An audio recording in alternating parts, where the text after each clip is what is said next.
reçu des formations pour le porteur de plan, parce que bon, c'était un programme porté par la CCI. Donc il y a tout un programme de formation déployé sur l'année.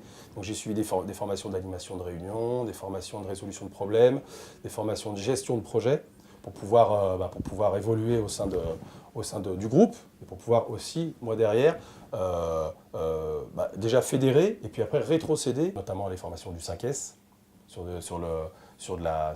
bon, c'est une formation de management, hein, mais qui permet aussi de déployer donc, du nettoyage, de la sécurité avec les équipes.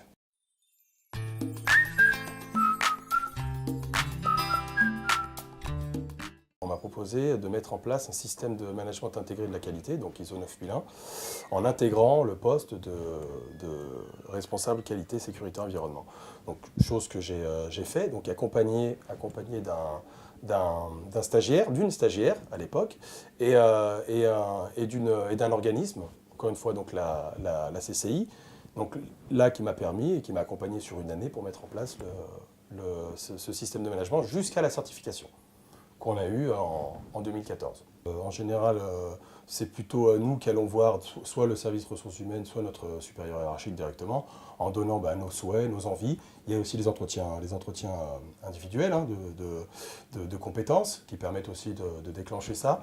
Mais autrement, en règle générale, ça se passe comme ça.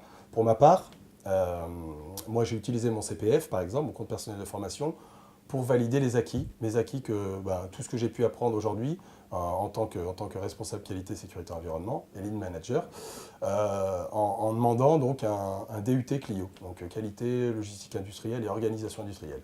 Ça balaye un peu tout ce que je fais aujourd'hui au quotidien dans l'entreprise. Et donc moi, ça va me permettre de valider mes compétences et d'avoir quelque chose de certifiant.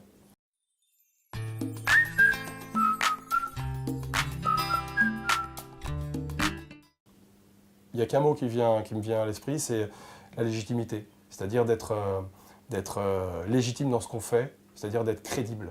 Et ça, pour moi, c'est le plus important. On ne peut pas mettre des choses en place sans être formé, sans avoir un minimum d'outils pour pouvoir travailler, pour pouvoir transmettre, pour pouvoir appliquer sur le terrain. Donc c'est vrai que ces organismes-là, avec tous ces programmes de formation, c'est la colonne vertébrale.